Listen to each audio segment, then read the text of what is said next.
Hello, folks. It's Jim Woodford again. Bonjour à tous, c'est encore Jim Woodford. Pour ceux d'entre vous qui ont vu la dernière partie où j'ai écrit le retour du ciel, où je suis revenu dans mon corps, c'était presque l'exact opposé du merveilleux sentiment que j'ai eu au paradis. Et encore, j'ai réalisé qu'il y avait un but à mon retour, même si ce n'était pas complètement évident pour moi à l'époque. Mais je vous dis ceci. Une fois que je me suis stabilisé, je suis resté à l'hôpital pendant un bon bout de temps. Et je savais que l'expérience était réelle. Je veux dire, je l'ai senti en moi. Il n'y avait rien que les médecins avaient fait qui aurait pu créer une hallucination. Quand ils n'ont pas réussi à me ranimer, ils m'ont mis sous respirateur et là je suis resté sans signe cérébral. En réalité, le docteur avait parlé avec Lorraine et il m'a déclaré cliniquement mort. Mais en fait, j'avais été sans signe du cerveau pendant plus de 11 heures. Cela ne veut pas dire que j'étais au paradis pendant 11 heures. Le temps n'existe pas là-bas. Maintenant, il y a quelque chose que vous devez savoir. Si vous pensez que je suis revenu de cette merveilleuse expérience en courant de l'hôpital, chemise, Johnny, volant dans le vent, disant « Jésus est réel et le paradis est réel », j'ai peur de devoir vous décevoir. Autant je savais que l'expérience était réelle quand j'ai finalement été libéré de l'hôpital, et Lorraine, en tant qu'infirmière, m'a regardé attentivement pour toutes séquelles, car généralement, après avoir été cliniquement en mort cérébrale, il y a beaucoup de gens qui vivent une expérience avec des effets durables, pour lesquels, vous savez, ils restent dans le coma le reste de leur vie naturelle. Mais mon esprit s'emballait à exprimer les merveilles que j'avais vues, la gloire qu'on m'avait montrée. Mais je suis rentré à la maison gravement déprimé, au point où Lorraine était inquiète pour moi, parce qu'elle revenait à la maison et je restais assis là sur ma chaise, avec ma tête entre les mains, à essayer de comprendre.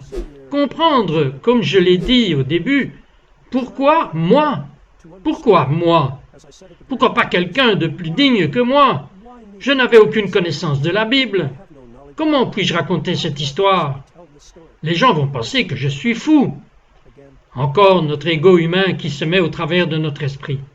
Mais Lorraine, béni soit son cœur, avec son amour et ses soins et son attention, son expérience en tant qu'infirmière, elle savait que j'étais dans un moment de transition à partir duquel je m'adaptais du lieu le plus incroyable, imaginable, aux rigueurs de la vie quotidienne sur Terre.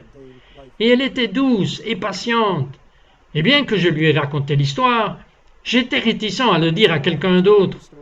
Non, j'étais encore alité à la maison. Je me levais un petit moment chaque jour, mais j'étais incroyablement fatigué parce que lorsque je suis revenu, j'ai réalisé quelque chose de vraiment génial. Je n'avais eu aucun symptôme du Guillain-Barré. La maladie même qui m'avait lancé sur la pente glissante jusqu'au jour de ma mort ne m'affectait plus. J'étais guéri. Voir Jésus, être en sa présence, la maladie, la tristesse, le désespoir ne peut pas exister. Mais dans sa sagesse, il m'a laissé revenir et deviner cela par moi-même. Lorsque je suis revenu, à cause de la durée de mon absence, j'ai eu un poumon effondré, j'ai eu un cas de pneumonie, et il y a eu des semaines avant d'être sorti de l'hôpital. Mais quand je suis sorti à la maison, comme je l'ai dit, j'étais découragé parce que je regardais dehors le plus beau des jours, le soleil brillant de mille feux, et nous avons une très belle superficie. Je regardais cela et je me disais que tout était recouvert d'un film gris. Et je disais à Lorraine, « Je ne veux pas être ici, Lorraine. Les fleurs me manquent. Le chant des fleurs me manque. Le sentiment de paix me manque. Le contentement d'être enfin à la maison. Et oui, je suis reconnaissant d'être ici avec toi. Mais le paradis me manque tellement. Je ne veux pas être ici. Et franchement, je pense qu'elle était inquiète. Mais vous voyez, je savais que s'il y avait une chance pour moi un jour de revenir, alors je ne dois jamais précipiter ma mort. Je dois vivre avec. Mais j'étais continuellement triste. Une profondeur de tristesse. C'est difficile à décrire, mais le sentiment que j'avais perdu quelque chose de merveilleux et d'incroyable imprégnait chacune de mes heures de réveil. Et pourtant, j'avais tous ces incroyables souvenirs. Et j'ai commencé à les écrire jour et nuit. Et cela m'a aidé. Parce que plus j'écrivais, plus cela est devenu réel, et comme je l'ai dit au début, ce ne sont pas des souvenirs, ils sont gravés sur mon âme, ces images, ces événements. Mais j'étais découragé. Et puis un bon ami de ma femme et de mes filles, le pasteur Luke Weaver, qui était originaire de Pennsylvanie, Elizabethtown, Pennsylvanie. Il était marié et vivait au Canada, environ à 50 minutes de nous, et ses filles et nos filles font du rodéo ensemble et Lorraine a roulé avec eux. Et je n'ai jamais prêté beaucoup d'attention au pasteur Luc. Je n'avais rien en commun avec lui. Mais le pasteur Luc est venu me voir quand j'étais inconscient et il est ensuite venu à la maison me voir un jour et il avait promis à sa femme qu'il ne serait pas très long.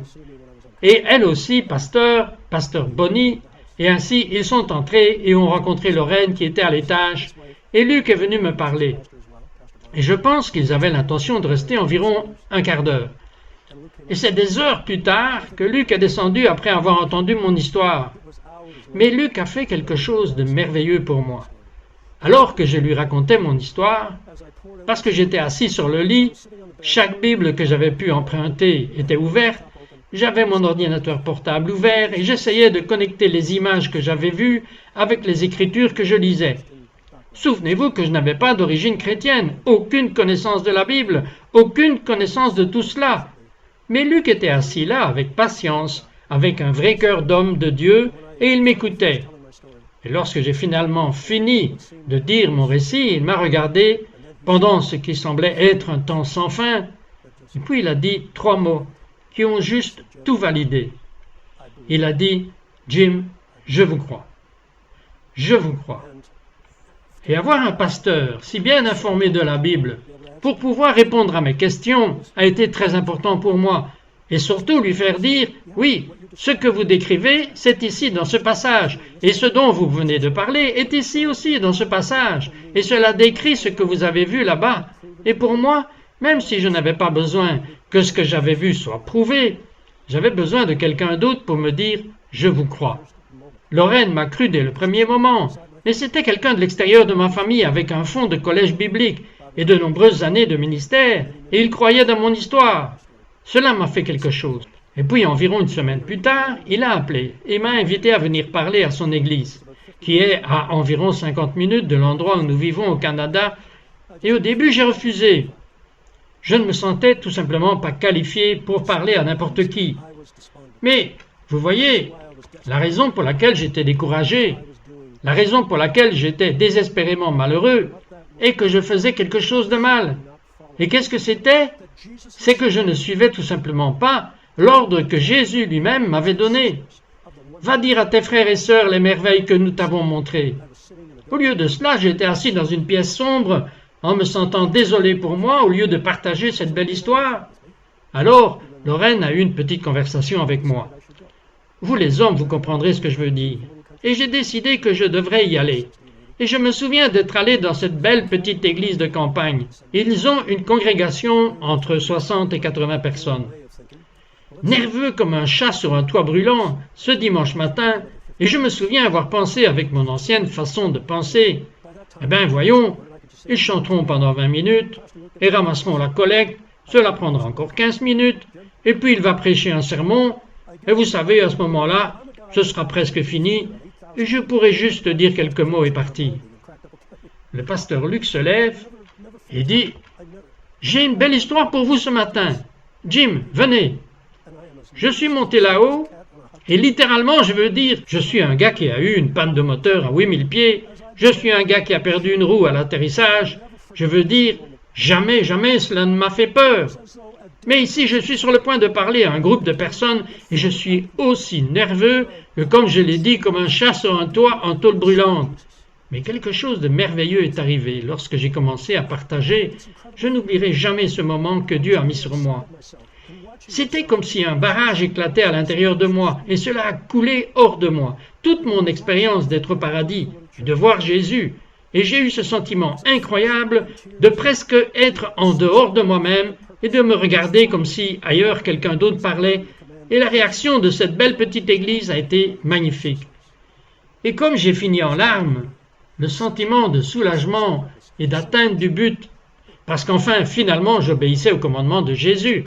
Va dire à tes frères et sœurs, et je le faisais enfin, le sentiment de soulagement, le sentiment du but accompli. Et comme je pleurais, le pasteur Luc s'est levé, il a fait un appel à l'autel, et toute l'église, pas une personne ne s'est retenue. l'ensemble de la congrégation de cette belle petite église de campagne s'est avancé et m'a tenu et m'a touché et a prié pour moi et m'a fait sentir que je faisais partie de la famille de Dieu sur terre. Et cela m'a profondément changé. Et j'ai réalisé la puissance de cette histoire pour faire bouger les cœurs, pour être plus proche de Dieu, pour vous faire comprendre qu'il n'est jamais trop tard. Dans la dernière nanoseconde de ma vie, j'ai supplié pour le pardon et j'ai supplié pour avoir de l'aide. Tout ce que vous avez dans votre passé, quoi que ce soit que vous avez fait, tout ce que vous avez souffert, il n'est jamais trop tard pour demander l'amour de Jésus, pour demander que l'esprit soit couvert du sang de Jésus. Au saint nom de Jésus, des miracles arrivent, des miracles arrivent. S'ils sont priés avec un cœur fervent, un cœur honnête et profondément de l'esprit en vous. Je suis tellement reconnaissant pour ce qui m'est arrivé. Je n'ai jamais pensé que je serais reconnaissant pour être mort, mais je le suis, parce que je devais mourir, pour apprendre à vivre vraiment. Et chaque jour maintenant, je vis une vie si pleine d'amour et de compassion, et je rencontre tant de gens, et maintenant rencontrer tant de gens merveilleux. Sans avoir eu cette expérience extraordinaire, croire à travers la foi. Ceux d'entre vous qui croient par la foi seulement, sont honorés au-delà de toute croyance, parce qu'en l'absence de preuves mondaines, vous avez une connaissance céleste, et je vous envie tellement. Je veux faire cette prière pour vous. Que le sang de Jésus vous couvre, que la grâce et la bonté de Dieu soient une partie de votre vie chaque jour. Que tout ce que vous demandez au nom de Jésus soit accordé. Soyez bons les uns envers les autres, aimez les autres, être comme Jésus était quand il était avec nous. Honorez son sacrifice. Vous ne le regretterez jamais, jamais. Que Dieu vous bénisse au nom de Jésus, notre Seigneur et Sauveur. Merci. Our Lord and Savior. Thank you.